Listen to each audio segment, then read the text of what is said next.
नमस्कार, म take Narayan Bhattarai. Power न्यूजमा स्वागत छ। भारतीय प्रधानमन्त्री नरेन्द्र मोदीले त्यहाँको अयोध्यामा आज भगवान रामको चर्चामा नेपाल पनि जोडेका छन्। त्यस क्रममा उत्तर प्रदेशका मुख्यमन्त्री आदित्यनाथले ताली पिटेका छन्। बाबा रामदेव लगायतका धर्मगुरु एवं सन्तहरू दर्शक दीर्घामा बसेर भगवान राम उप नरेन्द्र मोदी भारतीय प्रधानमन्त्री नरेन्द्र मोदीको व्याख्यान सुनिरहेका देखिन्थे। मोदीको त्यो नेपाल जोडिएको भाषण अंश आजको कार्यक्रममा हुनेछ। भारतका लागि नेपाली राजदूतले मोदीको त्यो सम्बोधनपछि गरेको ट्विट आज छ, त्यो पनि सान्दर्भिक छ। त्यति मात्रै होइन, नेपाल स्थित भारतीय दूतावासले आफ्नो आधिकारिक ट्विटर ह्यान्डलमा मोदीको त्यो भाषण जसमा नेपाल चर्चा जोडिएको छ त्यो भिडियो अंश साझा गरेको छ। त्यसैले आजको कार्यक्रममा राम चर्चा जोड्नै पर्ने मामला बनेको छ। उसै पनि रामायणका महानायक रामको चर्चा पछिल्ला दिन नेपालमा व्यापक चासोको मामला बनेको छ। जब प्रधानमन्त्री केपी शर्मा ओलीले राम नेपालकै हुन् र अयोध्या पनि नेपालमै छ, भारतले गरेको राम र अयोध्याको जुन दाबी छ त्यो नक्कली हो भनेर अभिव्यक्ति दिएका थिए हाम्रा प्रधानमन्त्रीले। त्यस यता राम चर्चा नेपालमा व्यापक छ। राष्ट्रियता, धर्म र जनआस्थालाई राजनीतिक लाभ र कुनै दल वा नेताको स्वार्थमा प्रयोग गर्ने चलन विश्वव्यापी छ। त्यसको प्रकोप, त्यसको प्रभाव, त्यसको प्रयोग पछिल्ला वर्षमा भारतमा मोदी शासनकालमा प्रचुर बढेको छ। नेपाली राजनीतिमा पनि भारतको देखासिकी निकै चल्छ। प्रधानमन्त्री केपी शर्मा ओली यो मामलामा सबैभन्दा अगाडि छन् अहिलेको समकालीन राजनीतिक नेतृत्व मध्येमा। भारतीय प्रधानमन्त्री नरेन्द्र मोदी आज भारतको अयोध्यामा राम मन्दिर निर्माणका लागि भूमि पूजन समारोहमा बोल्दै थिए। उनले रामको चर्चा गर्ने क्रममा नेपालको नाम पनि लिएका छन्। प्रधानमन्त्री मोदीको यो भाषण अंश सुनौँ, त्यसपछि भारतीय राजदूतावास अनि नेपालका भारतस्थित राजदूतको सन्दर्भ जोडेर यो राम प्रसङ्गमा अरू थप टिप्पणी र चर्चा हुनेछ। मोदीको यो भाषण सुनौँ। भारत की ऐसी कोई भावना नहीं है जिसमें प्रभु राम झलकते न हो। भारत की आस्था में राम है, भारत के आदर्शों में राम है, भारत की दिव्यता में राम है, भारत के दर्शन में राम है। हजारों साल पहले वाल्मीकि रामायण, जो राम प्राचीन भारत का प्रदर्शन कर रहे थे, जो राम मध्य युग में तुलसी, कबीर और नानक के जरिए भारत को बल दे रहे थे, वही राम आजादी की लड़ाई के समय बापू के भजनों में अहिंसा और सत्याग्रह के शक्ति बनकर मौजूद थे। तुलसी के राम सगुण राम है तो नानक और कबीर के राम निर्गुण राम है। भगवान बुद्ध भी राम से जुड़े हैं तो सदियों से ये अयोध्या नगरी जैन धर्म की आस्था का भी केंद्र रहा है। राम की यही सर्वव्यापकता भारत की विविधता में एकता का जीवन चरित्र है। अलग अलग रामायणों में अलग अलग जगहों पर राम भिन्न भिन्न रूपों में मिलेंगे, लेकिन राम सब जगह हैं, राम सबके हैं। इसलिए राम भारत की अनेकता में एक तरह के सूत्र है। साथियों, दुनिया में कितने ही देश राम के नाम का वंदन करते हैं। वहां के नागरिक खुद को श्री राम से जुड़ा हुआ मानते हैं। श्रीलंका में रामायण की कथा जानकी हरण के नाम सुनाई जाती है और नेपाल का तो राम से आत्मीय संबंध माता जानकी से जुड़ा है। मेरे साथ एक बार फिर बोलिए, जय सिया राम, जय सिया राम। भारतीय प्रधानमन्त्री नरेन्द्र मोदीले अयोध्यामा दिएको यो भाषणपछि भारतका लागि नेपाली राजदूत निलाम्बर आचार्यले ट्विटरमा लेखेका छन्, नेपाल का राम से आत्मीय संबंध माता जानकी से जुड़ा है। उनले मोदीले भनेको यो हिन्दी अंश लेखेपछि अगाडि थप नेपालीमा लेखेका छन्। राम सीतासित जोडिएको दुई देशको निकटता गहिरो र बलियो छ। यी दुई सम्बन्धलाई आधुनिक समय अनुरूप बढ्दो सहयोगात्मक र सुदृढ बनाउन राम जानकीले प्रेरणा दिइरहुन्। शुभ होस्। अनि प्रिय राजदूतज्यू, प्रधानमन्त्री ओलीको दाबीलाई यहाँले यही ट्विट मार्फत गलत करार गरिदिनु भएको हो। एकजना रमेश रेग्मी नामका ट्विटर प्रयोगकर्ताले त्यहाँ नेपाली राजदूत आचार्यलाई गरेको प्रश्न हो यो। नेपाल स्थित भारतीय दूतावासले पनि आज मोदीको भाषण अंश जुन हामीले यस अघि भर्खरै सुन्यौं त्यसमा नेपाल प्रसङ्ग भएको त्यो छोटो अंश भाग काटेर आफ्नो ट्विटरमा भिडियो राखेको छ र लेखेको छ। भारतीय दूतावासले नेपालसँग भगवान श्री रामको आत्मीय सम्बन्ध माता जानकीसँग जोडिएको छ। प्रधानमन्त्री नरेन्द्र मोदी, नेपाल स्थित भारतीय दूतावास र भारतका लागि नेपाली राजदूत, यी तीन पक्षबाट आज राम र नेपाल जोडेर टिप्पणी वा प्रतिक्रिया जुन व्यक्त भएको छ यसलाई नेपालका प्रधानमन्त्री केपी शर्मा ओलीले गरेको राममाथिको दाबी र भारतले त्यसका उप जनाएको प्रतिक्रियाका रूपमा बुझ्न सकिन्छ। नत्र यसरी राम चर्चामा न त नेपाली राजदूत कहिल्यै प्रतिक्रियात्मक बनेको पुरानो रेकर्ड छ, न त नेपाल स्थित भारतीय दूतावासले राम चर्चालाई यसरी नेपाली मामलामा घुसाएर अर्थपूर्ण बनाएको विगतको कुनै नजिर नै छ। राम होस् वा समग्रमा हिन्दू धर्म जोडिएको मामलामा भारतका प्रधानमन्त्री र उनी जोडिएको दल, उनको दल भारतीय जनता पार्टी कति कट्टर छ भन्ने बुझ्न भारतमा यस्ता धेरै दृष्टान्त भेटिन्छन् जसमा अयोध्याको रामभूमि विवाद र राम मन्दिर निर्माणको मामला सबैभन्दा प्राथमिक बहसमा हुने गर्छ। त्यहाँ एउटा यो पनि सूचना थपौं कि भारतको उत्तर प्रदेश राज्य स्थित अयोध्यामा राम मन्दिर शिलान्यासका लागि नेपालबाट पनि त्यहाँ टोली पुगेको छ। जनकपुर धामबाट नेपाली टोली चाँदीका इट्टा बोकेर गएको हो। जनकपुर धाम स्थित जानकी मन्दिरका महन्त राम तपेश्वर दास सहितको टोली जनकपुरको माटो र चाँदीका इट्टा लिएर भारतको अयोध्या प्रस्थान गरेका थिए। ससुराली जनकपुरबाट चाँदीका 5वटा इट्टा र जनकपुर धामको माटो प्रदान गरिएको महन्तले बताएका छन्। त्यो अयोध्यामा पुगेर महन्त नेतृत्वको टोली स्थानीय प्रशासनको अनुमति लिएर जटही नाकाबाट भारत प्रवेश गरेको थियो। राम र अयोध्या जोडिएको मामलामा प्रधानमन्त्री केपी शर्मा ओलीले दिएको अभिव्यक्तिलाई पुष्टि गर्ने र त्यसलाई निश्चित टुङ्गो लगाउने कुरामा नेपाल कमजोर हुँदै गएको छ। प्रधानमन्त्रीले दिएको अभिव्यक्तिलाई सच्याउँदै परराष्ट्र मन्त्रालयले उतिखेरै निकालेको विज्ञप्तिबाट पनि प्रश्न भएको थियो मोटामोटी रूपमा कि प्रधानमन्त्री केपी शर्मा ओली तत्कालको आफ्नो मनोकांक्षा पूरा गर्नका लागि बोल्न त बोलिहाले तर आफू बोलेको कुरालाई निष्कर्ष दिन सक्दैनन् भन्ने मामला उतिखेरै झल्किएको थियो जब परराष्ट्र मन्त्रालयले त्यो विज्ञप्ति निकालेको थियो। उक्त अभिव्यक्तिपछि प्रधानमन्त्री ओली र नेपाल सरकारबाट नेपाली राम र नेपाली अयोध्या स्थापित गर्न अग्रसरता खासै देखिएको छैन।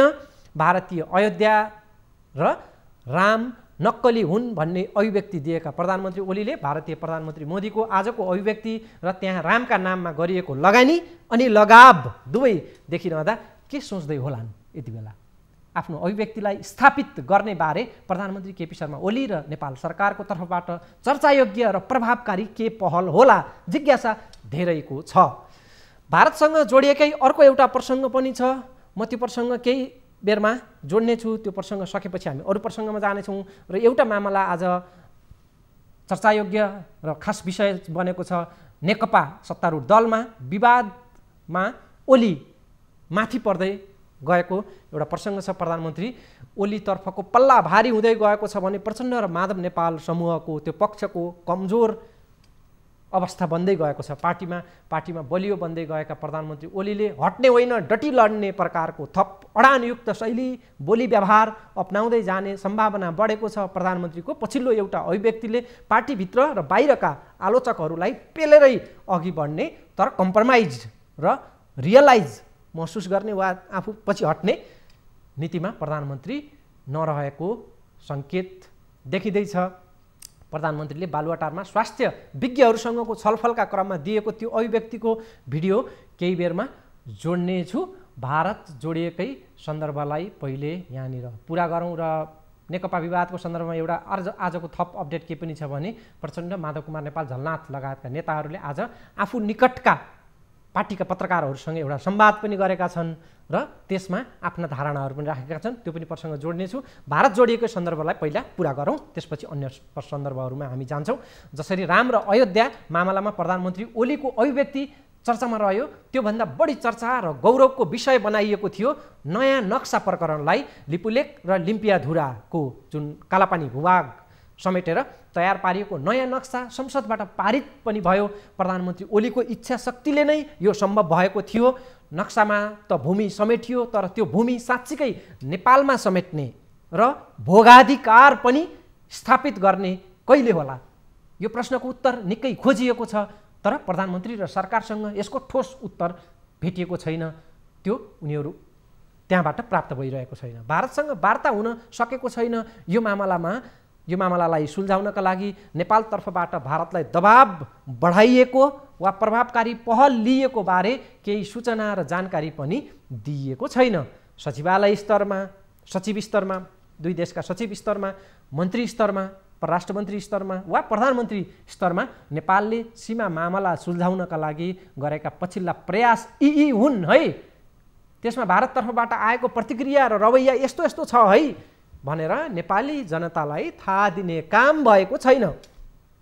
त्यसो हुन नसक्दा राष्ट्रियता र सीमा विवादलाई प्रधानमन्त्री केपी शर्मा ओलीले राजनीतिक लाभ हानिको अस्त्र बनाउँदै आएको भनेर जुन लाग्ने आरोप छ, त्यो आरोपलाई थप बल पुगेको छ। यो मामलामा सरकारले भारतसँगका पहल कदमीहरू स्पष्ट रूपमा देखाउन सक्नुपर्ने स्थिति छ। अर्कोतर्फ सत्तारूढ दल नेकपाको आन्तरिक किचलोले गर्दा भारतलाई हाइसन्चो भएको छ। नेपाल भारत सीमा विवादबारे तयार पारिएको यो रिपोर्ट हेरौँ, त्यसपछि बाँकी चर्चा गरौँला। नेपाल र भारतका प्राथमिकता फरक छन्। भारतले निरन्तर नेपाली भूमि अतिक्रमण जारी राखेको छ। पछिल्लो उदाहरण कञ्चनपुरको बेलौरी नगरपालिका पनि हो। भारतले स्ट्रिप नक्साका आधारमा भूमि आफ्नो भएको दाबी गर्दै आएको छ। ऊ 182 स्थानमा स्ट्रिप नक्सामा हस्ताक्षर गर्नुपर्ने प्रस्ताव राख्छ, तर नेपालका लागि यो घाटाको विषय हो।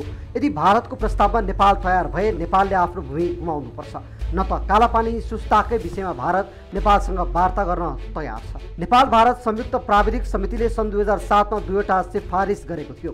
नेपाल भारत संयुक्त प्राविधिक समितिको सिफारिस बिग्रेका सीमा स्तम्भ निर्माण, मर्मत सम्भार तथा 10 गजा अतिक्रमण हटाउन बाउन्ड्री वर्किङ ग्रुप, कालापानी र सुस्ताको विषय समाधान गर्न परराष्ट्र सचिव स्तरीय संयन्त्र निर्माण गर्ने।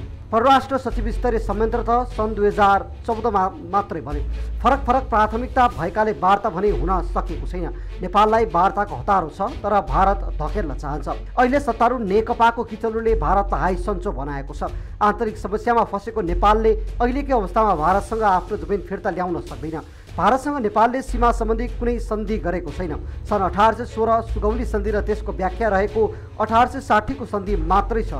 त्यो तत्कालीन इस्ट इन्डिया सरकारसँग गरिएको हो, तर हालको स्वतन्त्र भारतसँग कुनै सन्धि भएका छैनन्। भारतसँग भएका सीमा सम्बन्धी वार्ता सन् 1975 पछि सीमा सम्बन्धी वार्ता सुरु। सन् 1983 मा संयुक्त प्राविधिक समिति बन्यो।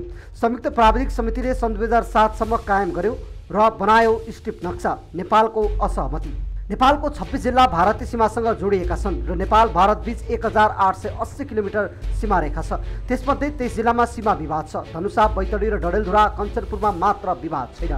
नेपाल भारत सीमा रेखाको 71 स्थानमा अतिक्रमण, मिचान र वाद विवाद छ। कुन जिल्लामा कति अतिक्रमण? ताप्लेजुङ, टिम्बापोखरी, काबेली, लामेखोला, काब्रु पहाड र तुम्लिङ बस्ती 2020 हेक्टर, पाँचथर, अहलगैरी र चिवा भन्ज्याङ 114 हेक्टर, इलाम, पशुपतिनगर, फाटक, माने भन्ज्याङ, सन्दकपुर 82 हेक्टर, झापा, कारोबारी, पाठामारी, महेशपुर, भद्रपुर, कालीखज्जर, भान्साखोला, नक्खलबन्द, बाहुनडाँगी 174 हेक्टर, मोरङ, बुद्धनगर, बहुका, चेप्राहास, सोनापुर, दोरिया 35 हेक्टर, सुनसरी, कटैया, भण्टाबारी, शिवगञ्ज, पखरिया र साहेबगञ्ज 43 हेक्टर, सप्तरी, सुवर्णपट्टी, बारादही, सखडा, छिन्नमस्ता, लालपट्टी, गोविन्दपुर, कुनौली, विष्णुपुर, शिवनगर, गोबरगाडा 175 हेक्टर, सिराहा, माडर, चन्द्रगञ्ज र टाढी 11 हेक्टर, महोत्तरी, शमशी र सिसवा, कटैया 14 हेक्टर, सर्लाही, त्रिभुवन बस्ती र सङ्ग्रामपुर 12 हेक्टर, रौतहट, गौर जमुना 15 हेक्टर, बारा दक्षिण भित्कैया 30 हेक्टर, पर्सा ठोरी लक्ष्मीपुर पिपरा दसौता मितेरीपुल अहिरटोल इनरुवा चमाटोल 233 हेक्टर, चितवन वाल्मीकि आश्रम र दारनाला दारीसुरी 174 हेक्टर, नवलपरासी सुस्ता 14,500 हेक्टर, रूपन्देही मर्चवार र बेरहिया 55 हेक्टर, कपिलवस्तु कृष्णनगर बजार 1 हेक्टर, दाङ कोइराबास 25 हेक्टर, बाँके होलिया र नैनापुर 51 हेक्टर, बर्दिया नकुवानाला खैरीगाउँ गेरुवा चौगर्जी 21 हेक्टर, कैलाली फुलबारी गाउँ कौवाखेदा कुसुमघाट राजपुर 266 हेक्टर, कञ्चनपुर ब्रह्मदेव मण्डी टनकपुर ब्यारेज शारदा ब्यारेज बनबासा गड्डाचौकी शुक्लाफाटा बुधगाउँ र परासन 1611 हेक्टर, कालापानी लिपुलेक लिम्फियाधुरा मात्र होइन सीमा विवादले दक्षिणी पश्चिमी भूभागमा रहेका नेपालीले हरेक दिन दुःख पाउनु परेको छ, तर सत्तारूढ दल पदकै छिना झपटीमा रुमलिएको छ।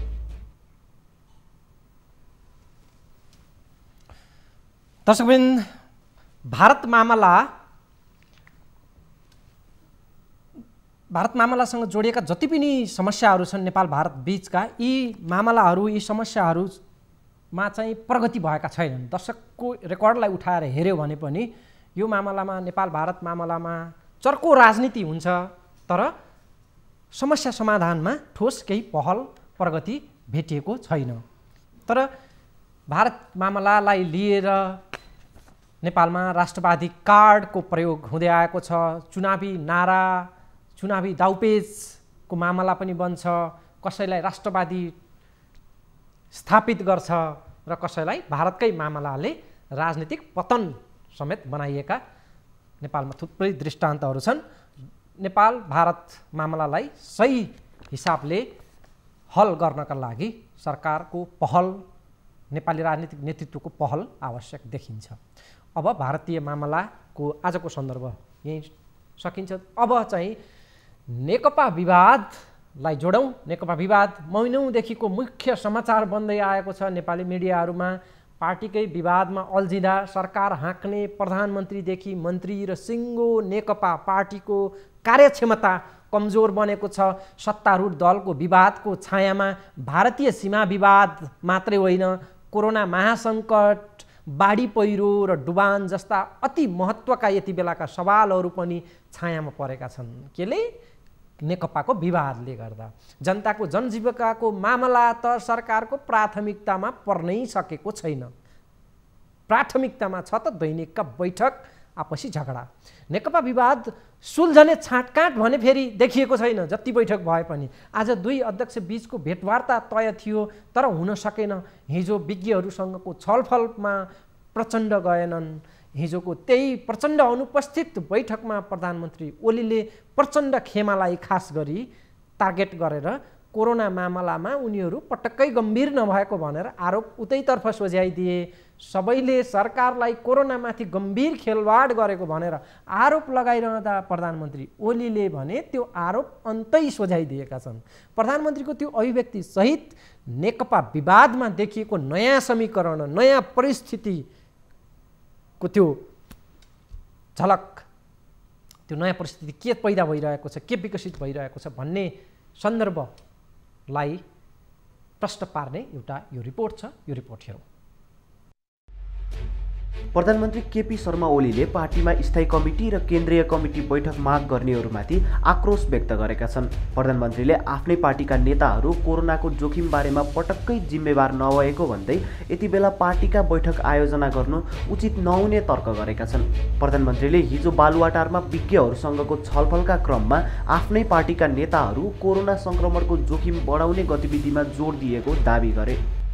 प्रधानमन्त्रीले मिडियाहरूले पनि सरकारको आलोचना मात्रै गरेका भन्दै सरकार गम्भीर रहेको, तर पार्टीकै नेता, बुद्धिजीवी र सञ्चार माध्यमले कोरोनालाई पनि सरकारको विरोधको अस्त्र बनाएको बताए। केही मानिस र केही माध्यमहरू वा केही संस्थाहरूमा अत्यन्त गैर जिम्मेवार मन देखिन्छ।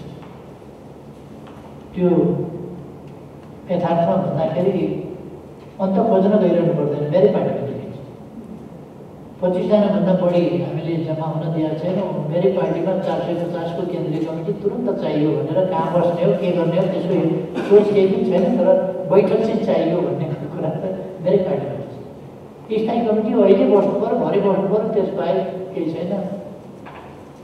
र यो देशप्रति जनताप्रतिको गम्भीर उदासीनता, लापरवाही र व्यवस्था गर्ने प्रवृत्ति र आफ्ना स्वार्थलाई पछाडि कुद्ने प्रवृत्तिहरू निकै व्यापक रूपमा देखिन्छ। यो अन्तमै देखिन्छ, अरूतिर पनि देखिन्छ, सञ्चार माध्यमहरूमा देखिन्छ। देश यस्तो सङ्कटमा भएका बेला यसलाई एउटा सरकारको विरोध गर्ने माध्यमको रूपमा जता पल्टाए पनि रोकेन भने किन रोकेन भन्ने, रोक्यो भने किन रोक्नु, क्वारेन्टिनमा राख्यो भने किन राख्यो भन्ने, राखेन भने किन नराख्यो, लकडाउन गरेन भने किन गरेन भन्ने, लकडाउन गर्यो भने किन गर्यो अनि मान्छे उचाल्ने। पार्टीका सबै निकाय र संसदीय दलमा समेत अल्पमतमा परेका प्रधानमन्त्री एवं नेकपा अध्यक्ष केपी शर्मा ओली पछिल्लो समय सचिवालय र संसदीय दलमा बहुमत पुर्याउने अवस्थामा पुगेपछि नेकपाभित्रको समीकरण परिवर्तन भएको छ। ओलीले बिस्तारै पार्टीमा बलियो स्थान बनाउँदैछन्। त्यसैले पनि ओलीले विज्ञहरूसँगको भेलामा पार्टी र बाहिरका विरोधीलाई काउन्टर दिने खालको अभिव्यक्ति दिएको चर्चा छ। 9 सदस्यीय सचिवालय बैठकमा ओलीको स्पष्ट बहुमत पुग्ने अवस्था बनेको छ। अर्का अध्यक्ष पुष्पकमल दाहाल र वरिष्ठ नेता माधव कुमार नेपाल पक्षधर बिस्तारै अल्पमतमा पर्दै गएका छन्। उपाध्यक्ष गौतमले पार्टीभित्रको विवाद समाधानका लागि भन्दै 6 बुँदे प्रस्ताव सार्वजनिक गरेर ओलीलाई साथ दिएका थिए। गौतमले ओलीलाई साथ दिएपछि 9 सदस्यीय सचिवालय बैठकमा ओलीको पक्षमा स्पष्ट बहुमत पुगेको छ। सचिवालयमा यसअघि नै गृहमन्त्री समेत रहेका सचिवालय सदस्य रामबहादुर थापा बादलले ओलीलाई साथ दिइसकेका छन्। ओलीको पक्षमा उपाध्यक्ष वामदेव गौतम, महासचिव विष्णु पौडेल, सचिवालय सदस्य ईश्वर पोखरेल र रामबहादुर थापा उभिएका छन्। अध्यक्ष दाहालको पक्षमा वरिष्ठ नेता झलनाथ खनाल, माधव नेपाल र प्रवक्ता नारायण काजी श्रेष्ठ छन्। वामदेव गौतमको आडमा प्रचण्ड नेपाल पक्षले ओलीलाई प्रधानमन्त्री र पार्टी अध्यक्ष मध्ये एक पद कुनै पनि हालतमा छोड्न दबाब दिएका थिए। तर गौतमको युटर्न भएसँगै प्रचण्ड नेपाल पक्ष हच्किएका छन्। असार 10 गतेबाट सुरु भएको स्थायी कमिटी बैठकमा अल्पमतमा रहेका प्रधानमन्त्री ओलीलाई पछिल्लो समय उपाध्यक्ष वामदेव गौतमले साथ दिएपछि सचिवालयमा ओलीको स्पष्ट बहुमत पुगेको छ भने संसदीय दलमा पनि ओली पक्षको बहुमत छ। संसदीय दलमा राष्ट्रिय सभाका सांसद समेत गणना हुने भएकाले ओलीको बहुमत पुग्ने अवस्था आएको हो। सचिवालय र संसदीय दलमा बहुमत पुर्याएपछि ओलीले असन्तुष्ट पक्षलाई पेलेरै जाने नीति लिएका छन्। केही दिनदेखि अर्का अध्यक्ष दाहालसँग निरन्तर संवादमा रहेका ओली आफ्ना अडानबाट टसमस भएका छैनन्। यही बीचमा केन्द्रीय कमिटी बैठकको माग समेत भएकोमा प्रधानमन्त्री ओलीले त्यसको औचित्य नभएको बताउँदै आएका छन्। ओली सचिवालयमा बलियो भएपछि अरू तहबाट भन्दा सचिवालय बैठकबाट नै सबै विषयको हल खोज्ने भन्दै अडानमा रहेका छन्। स्थायी कमिटीले समाधान निकाल्न नसकेको भन्दै दाहालले केन्द्रीय कमिटी बैठक बोलाउनु पर्ने अडान राखेका छन् भने प्रधानमन्त्री ओलीले मागमा बसेको केन्द्रीय कमिटीले गरेको निर्णय अनुसार चैतमा महाधिवेशन गर्नुपर्ने अडानमा छन्। यसअघि पार्टीका सबै निकायमा बहुमतमा रहेको दाहाल नेपाल समूहले प्रधानमन्त्रीको राजीनामालाई मुख्य एजेन्डा बनाएको थियो। ओली र दाहाल बीच ओलीले सरकारको नेतृत्व गर्ने र दाहालले कार्यकारी अध्यक्षको जिम्मेवारी लिएर पार्टी सञ्चालन गर्ने यसअघि नै सम्झौता भए पनि वरिष्ठ नेता नेपालको असन्तुष्टिका कारण विवाद समाधान हुन सकेको छैन। प्रधानमन्त्री केपी शर्मा ओलीले पार्टीमा स्थायी कमिटी र केन्द्रीय कमिटी बैठक माग गर्नेहरूमाथि आक्रोश व्यक्त गरेका छन्। विज्ञहरूको बैठकमा प्रधानमन्त्रीले आफ्नै पार्टीका नेताहरू कोरोनाको जोखिम बारेमा पटक्कै जिम्मेवार नभएको भन्दै यति बेला पार्टीका बैठक आयोजना गर्नु उचित नहुने तर्क गरेका छन्। प्रधानमन्त्रीले हिजो बालुवाटारमा विज्ञहरूसँगको छलफलका क्रममा आफ्नै पार्टीका नेताहरू कोरोना सङ्क्रमणको जोखिम बढाउने गतिविधिमा जोड दिएको दाबी गर्दै थिए। प्रधानमन्त्रीले मिडियाहरूलाई पनि सरकारको आलोचना मात्रै गरेको भन्दै सरकार गम्भीर रहेको तर पार्टीकै नेता, बुद्धिजीवी, सञ्चार माध्यमले कोरोनालाई पनि सरकारको विरोधको अस्त्र बनाएको बताएका थिए। दर्शकवृन्द, अब हामीले कोरोनाको एउटा अपडेटलाई जोड्नेछौँ। एउटा अन्तर्राष्ट्रिय समाचार यति बेला निकै चर्चामा छ। आजको समाचार, आज त्यसका दृश्यहरू व्यापक सञ्चार माध्यम र सामाजिक सञ्जालमा छाएका छन्।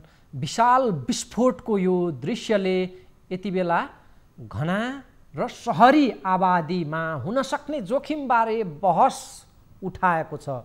विस्फोटक पदार्थ वा वस्तुको अथवा प्रज्वलनशील वस्तुको भण्डारण सहर वा मानवीय बस्तीको बीचमा वा आसपासमा राख्दा के परिणाम हुन सक्छ भन्ने बुझ्न यो दृश्य यति बेला सान्दर्भिक बनेको छ।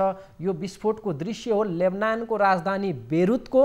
त्यहाँको प्रमुख बन्दरगाहमा मङ्गलबार यो शक्तिशाली विस्फोट भएको छ। सो विस्फोटमा परि 100 भन्दा बढीको ज्यान गएको छ। मृतकको सङ्ख्या बढी हुन सक्ने बताइएको छ। लेबनानमा नेपालीहरू पनि रहेको हुनाले कतै नेपाली पनि यो विस्फोटमा परे कि भन्ने चिन्ता थियो, तर अहिलेसम्ममा नेपाली हताहती भएको खबर छैन।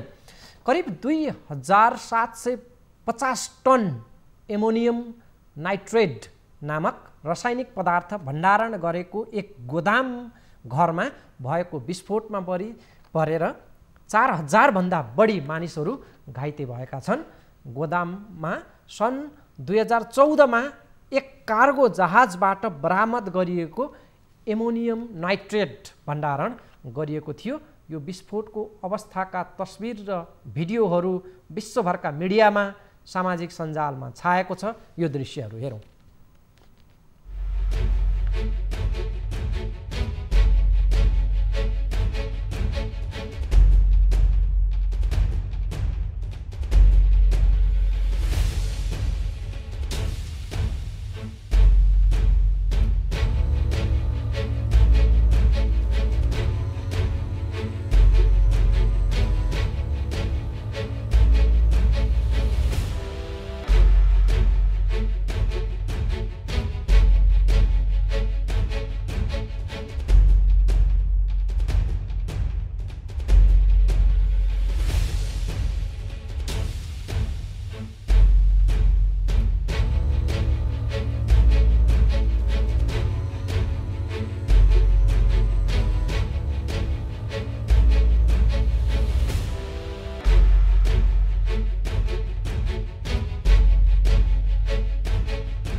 तसबिन लेबनानको बेरुतमा भएको यो विशाल विस्फोटले विश्वभर तरङ्ग पैदा गरिदिएको छ र त्यहाँ थुप्रैको ज्यान गएको छ। र यो दृश्य सँगसँगै खास गरी सहरी बस्तीमा, घना बस्तीमा, मानवीय बस्तीमा यस्ता जो विस्फोटक पदार्थहरू भण्डारण गर्ने राख्ने खालका विषयमा थप संवेदनशील हुनु परेको छ। नेपालमा खास गरी ग्यास, खाना पकाउने जुन ग्यास हुन्छ, सिलिन्डरहरू, त्यसको भण्डारणलाई अलिकति मानवीय बस्ती, अलिकति जोखिम रहित क्षेत्रमा राख्नुपर्ने आवश्यकता देखिन्छ। पेट्रोलियम पदार्थको जुन भण्डारण हुन्छ अथवा त्यसका पेट्रोल पम्पहरू हुन्छन्, त्यसको सुरक्षामा पनि हामीले पर्याप्त ध्यान दिएको देखिँदैन। प्रज्वलनशील अन्य चिज वस्तुहरूको भण्डारण सकेसम्म मानवीय बस्तीमा कुनै त्यहाँ दुर्घटना भयो भने पनि त्यसको असर सकेसम्म मानवीय असरहरू कम से कम होस् भन्ने मामलामा नेपालले सोच्नुपर्ने देखिन्छ। यही सन्दर्भमा यो अलिकति जोडौँ भन्ने मात्रै हो। अब कोरोना प्रसङ्गमा जाउँ। कोरोना सङ्क्रमण नेपालमा पछिल्लो दिनहरू थपिएको छ। सङ्क्रमितहरूको सङ्ख्या बढ्दो क्रममा छ। पछिल्लो 24 घण्टामा मात्रै लिएको जुन स्वाब परीक्षणमा 381 जनामा कोरोना सङ्क्रमण पुष्टि भएको स्वास्थ्य मन्त्रालयले आजको स्वास्थ्य ब्रिफिङमा उल्लेख गरेको छ। बुधबार साँझसम्मको अहिलेसम्मको तथ्याङ्क अनुसार कुल सङ्क्रमितको सङ्ख्या 21,390 पुगेको छ नेपालमा। यो क्रम सङ्ख्या बढ्दो छ। स्वास्थ्य तथा जनसङ्ख्या मन्त्रालयका अनुसार यो 6,359 जनाको पिसिआर परीक्षण भएको थियो पछिल्लो 24 घण्टामा। त्यसमध्येमा 381 जनामा सङ्क्रमण पुष्टि भएको छ। बुधबार 130 जना सङ्क्रमण मुक्त भएका छन्। एक दिनमा मात्रै 130 जना सङ्क्रमण मुक्त भएर कोरोनालाई जितेर डिस्चार्ज भएका छन्। हालसम्म डिस्चार्ज हुनेको सङ्ख्या टोटलमा 15,156 पुगेको छ। नेपालमा हाल सङ्क्रमितको सङ्ख्या 6,174 रहेको छ। 6,174 जना अहिले सङ्क्रमित अवस्थामा छन् नेपालमा। क्वारेन्टाइनहरूमा बस्नेहरूको सङ्ख्या अहिले 9,925 जना रहेका छन्।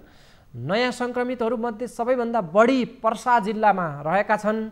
स्वास्थ्य मन्त्रालयको तथ्याङ्क अनुसार पर्सामा आज मात्रै 151 जनामा कोरोना सङ्क्रमण देखिएको छ, थपिएका छन्। काठमाडौँमा आज 57 जनामा सङ्क्रमण देखिएको छ। नेपालमा कोरोनाका कारण मृत्यु हुनेको सङ्ख्या 60 पुगेको छ। पछिल्लो 24 घण्टामा पर्सामा थप 2 जनाको मृत्यु भएसँगै मृतकको सङ्ख्या 60 पुगेको आँकडा स्वास्थ्य मन्त्रालयले दिएको छ। पर्सा जिल्लाको पोखरिया नगरपालिका वडा नम्बर 9 की 18 वर्षीय एक किशोरीको निधन भएको छ। 18 वर्षीय युवती, यिनी कम उमेरमा निधन हुने मध्येमा यी युवती पर्सिन्। उनलाई साउन 19 गते झाडापखालाले सिकिस्त बनाएपछि नेसनल मेडिकल कलेज वीरगञ्ज लाने क्रममा उनको बाटोमै मृत्यु भएको बताइएको छ। स्वाब सङ्कलन गर्दा उनमा कोरोना पुष्टि भएको थियो। मृत्युपछि उनको कोरोना जाँच गरिएको थियो। 19 गते मृत्यु, 20 गते कोरोना पुष्टि भएको हो। त्यसै गरी अर्का मृतकमा पर्सा जिल्ला वीरगञ्ज महानगरपालिका बस्ने 46 वर्षीय एक पुरुष रहेका छन्। उनको साउन 21 गते बुधबार आज कोरोनाको कारणले मृत्यु भएको छ। उनी केही वर्षदेखि मधुमेहका पनि रोगी थिए। कोरोनाकै सन्दर्भमा एउटा स्वास्थ्यकर्मीहरूकै गुनासो छ। स्वास्थ्यकर्मीहरू पनि यति बेला सङ्क्रमित भइरहेका छन्, जो स्वास्थ्य उपचारमा आफ्नो सबै जोखिमहरू भुलेर सर्वसाधारणको उपचारमा खटिरहेका छन्। त्यसै गरी प्रहरीहरूमा पनि सङ्क्रमण देखिएको छ। ट्राफिक प्रहरीहरू, खास गरी सडकमा खटिने ट्राफिक प्रहरीहरूमा जोखिम बढिरहेको छ। उनीहरू नागरिकको सुरक्षाको लागि, व्यवस्थापनको लागि खटिएका छन् र उनीहरूले कोरोनाको सामना गर्नु परेको छ। स्वास्थ्यकर्मी र सुरक्षाकर्मीहरू फ्रन्टलाइन वरियर्सहरू, फ्रन्टलाइनका अग्रपङ्क्तिका योद्धाहरू पनि हुन्। उनीहरूमा यो जोखिम पछिल्लो समय बढ्दै गएको हुनाले नेपालमा कोरोनामा अझ बढी सावधानी अपनाउनु पर्ने देखिएको छ। यस्तैमा प्रादेशिक अस्पताल जुन 2 नम्बर प्रदेशको हो जनकपुरमा, त्यहाँ कोरोना सङ्क्रमित 2 जना डाक्टर र 7 जना स्टाफ नर्स सहित 18 जना आइसोलेसनमा अहिले छन् जनकपुरमा। उनीहरूलाई पहिले अन्नपूर्ण होटल र रामजानकी होटलमा राखिएको थियो, तर उनीहरूको कोरोना रिपोर्ट हिजो अस्ति सोमबार पोजिटिभ आयो। त्यसपछि उनीहरूलाई अस्पताल प्रशासनले हिजो साँझ उनीहरूलाई बोलाएर आइसोलेसनमा राखेको छ। उनीहरूको यो गुनासो सुनौँ, त्यसपछि फेरि यसबारेमा थप चर्चा गराउनु। डाक्टरहरूकै, स्टाफ नर्सहरूकै के छ गुनासो, यो सुनौँ। हामी सुरुदेखि नै भन्नु पर्दाखेरि हामीलाई के भन्यो, कोरोना पोजिटिभ आयो। पहिलादेखि चाहिँ क्वारेन्टाइनमा राख्नुभएको थियो। हामी 12 दिनदेखि क्वारेन्टाइनमा बसिरहेको छौँ। त्यो सुरेन्द्र साहब मरेदेखि शहीद नगरपालिकाको उहाँ हुनुहुन्थ्यो। उहाँको भाइरल लोड यति धेरै थियो कि उहाँले हामी सबमा सार्यो। बिकज त्यतिखेर डाक्टर जामुलाई भन्दाखेरि यो अहिले पोजिटिभ छैन, यसलाई राख्नुपर्छ। डाक्टरसँग मलाई तनावको तनाव, दबावको दबाव आयो। त्यतिखेर तिमीहरू यसै गर्यो भने नि, मतलब तिमीहरू कन्टामिनेटमा अहिले भित्र छौ, गएन भने नि तिमीहरूको लाइसेन्स पनि खारिज गरिदिन्छु रे, तिमीहरूको जागिर पनि खारिज गरिदिन्छु। डाक्टर जामुको सिंहले भन्नु जागिर पनि खाइदिनु रे, जागिर पनि खारिज गरिदिन्छु रे, अनि लाइसेन्स पनि खारिज गरिदिनु भनेर तिमीहरूको के रे एडमिसन पनि यो के रे खारिज गरिदिन्छु रे, जागिर पनि खारिज गरिदिन्छु। पहिला यो आइसोलेसन त कट्न दियो, त्यसपछि तिमीलाई देखाउँछु। तिमीहरू यो 6 जनालाई म देखाइदिन्छु भनेर जानुभयो। अब त सङ्क्रमित भइसक्नुभयो, अब के भन्नुहुन्छ? आइसोलेसनमा व्यवस्थित छ भनेर भन्यो। माथि जान्छु तर बेडसिट छैन, रुममा सफा गरेको छैन, अर्को रुमलाई खाली गराउनु भनिरहेको छ। जस्ट हामी आइसकेपछि भन्दैछ क्या सबै। जब थाहा छ अलरेडी यतिजना बिरामी छ, यतिजना पोजिटिभ छ भने अलरेडी व्यवस्था गर्नुपर्ने नि, त्यतिखेर गरेन। अहिले आएर त्यो छैन। 4 महिना भइसक्यो, 5 महिना भइसक्यो हाम्रो यो कोरोनाको प्रकोप फैलिएको, विश्वव्यापी फैलिएको। तै पनि व्यवस्था गर्दैछु। भोलि गर्दा भोलिबादी परम्परा लागिसकेको छ यहाँको। आजको डेटमा हामी पनि पोजिटिभ भइसक्यो, अझै पनि व्यवस्था केही पनि छैन। अनि पिपी नलगाइछु, पिपी नलगाए अगाडि पिपी थिएन, पछिबाट पिपी आयो। मास्क पनि थिएन। 10 दिनमा एउटा सर्जिकल मास्क पाए हामी। त्यही भएर तपाईँमा सर्यो। हामी कतिजनाको रिपोर्ट आएछ हिजो र आज गरी? कतिजना तपाईँहरू हुनुहुन्छ? 18 जना छ। 18 जना। आइसीयूको 8 जना छ। आइसीयूको 8 जना, 1 जना मेस्टर छ, अनि हामी 7 जना नर्स छौँ, अनि त्यो 2 जना डाक्टर छ। कोरोना भएको तर पसिलो खाना खानु पर्यो, पसिलो गर्नु यही छ खाना। हामीलाई खाना भन्यो, खाना खानुहुन्छ कि खानु हुँदैन, नखाए यहाँ राख्छ, फाल्दिनु फाल्दिने आफ्नो नखाए फाल्दिनु तर हाम्रो जिम्मेवारी छ दिनु दिएको छु फाल्दिनु हात धोएको छैन यार बसेको छैन खाना खान भन्नुभयो अनि हामी दर्शकवृन्द प्रदेश नम्बर 2 को प्रादेशिक अस्पतालमा त्यहाँ कार्यरत स्वास्थ्यकर्मीहरू नै कोरोना संक्रमित भए उनीहरू संक्रमित भइसकेपछि उनीहरूलाई छुट्टै व्यवस्था गरियो आइसोलेसनमा राखिएको छ उनीहरूको गुनासो छ व्यवस्थापकीय मामलामा हामीले धेरै समस्याहरू भोगिरहेका छौँ डाक्टर र नर्सहरूले नै भनेका छन् कुनै सुविधा नरहेको ठाउँमा ल्याएर हामीलाई राखिदिएको उनीहरूको गुनासो छ र बेडहरू सफा छैनन् फोहोर कोठा छन् झ्याल थुनिएको छ हावा समेत आउँदैन बत्ती बिजुली नभएको बेला कोठामा सास फेर्न पनि गाह्रो हुन्छ यस्तो गुनासो छ स्वास्थ्यकर्मीहरू स्वयंको कोरोना व्यवस्थापनको मामलामा केन्द्र सरकार राज्यको शक्ति र नेतृत्व नै बेपरवाह भएपछि त्यसको असर प्रदेशमा र स्थानीय तहमा पनि देखिने नै भयो माथि नै कुनै चासो छैन बेपरवाह छ केन्द्र सरकार भने केन्द्रको नेतृत्व नै यो मामलामा खासै वास्ता गर्दैन चिन्तित छैन अन्य मामलामै केन्द्रमा चाहिँ रस्साकस्सी चलिरहेको छ भनेपछि त्यसको छाया त्यसको प्रभाव तल तहसम्म अवश्य पर्दछ ठुलाले जे गर्यो तल पनि त्यसको देखासेखी त हुन्छ नै माथिबाटै समस्या मुहानमै भएपछि तल तल पनि समस्या यस्तै छ त्यसैले कोरोनाको व्यवस्थापन र कोरोना संक्रमित भइसकेपछि त्यसको क्वारेन्टिन व्यवस्थापन आइसोलेसनको व्यवस्थापन अस्पतालहरूको व्यवस्थापनमा धेरै कमजोरीहरू र लापरवाहीहरू देखिरहेका छन् स्वयं स्वास्थ्यकर्मीहरू यसरी गुनासो गर्न बाध्य छन् र सुरक्षाकर्मीहरू पनि कोरोनाको संक्रमणमा व्यापक पछिल्लो दिनहरूमा बढेका छन् र सरकारले स्वास्थ्य विज्ञहरूसँग छलफल गरेर अब फेरि पनि कोरोनाको जुन बढ्दो उभार छ यसलाई कम गर्नका लागि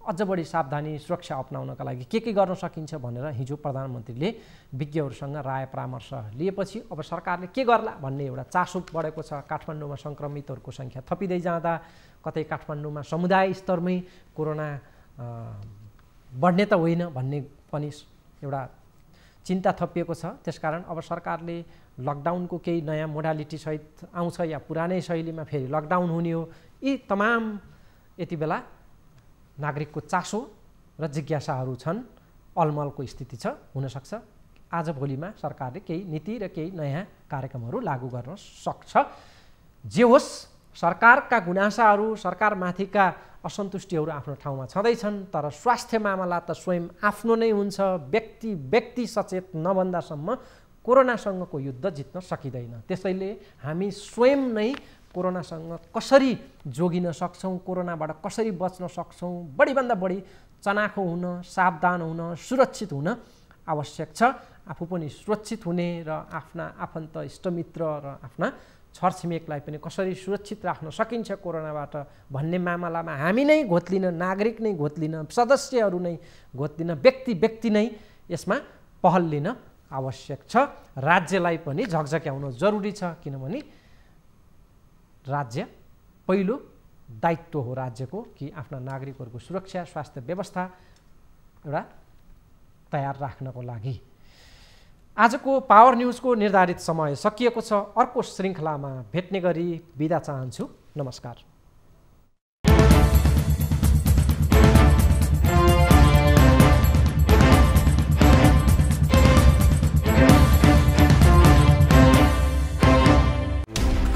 कोरोनाले सिर्जना गरेको संकटमा पल पलका न्यूज अपडेट र हर क्षेत्रको कभरेजका लागि न्यूज 24 नेपाल युट्युब च्यानललाई सब्स्क्राइब गर्नुहोला।